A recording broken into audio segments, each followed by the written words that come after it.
后来过来要来提醒咱的乡亲，这个暗顿唔通伤晚食，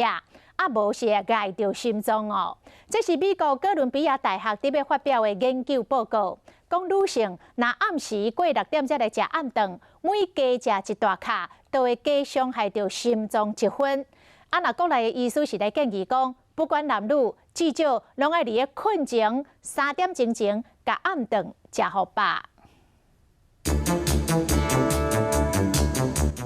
每样的生活，互人亲像甘露共款，真无简单。下班啊，会当食饭啊，哥你的暗顿几点食？7、8点吗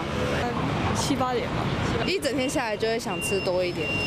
伫哥伦比亚大学准备要发表的研究报告，讲到女性暗时6点以后食，而且甲主要的热量放伫暗顿的人，伊体重血压拢会偏悬，血糖长期控制嘛较歹，增加心脏疾病风险。虽然这项研究也未正式对外发表，但是提供的论述，国内心脏科医师马龙认同。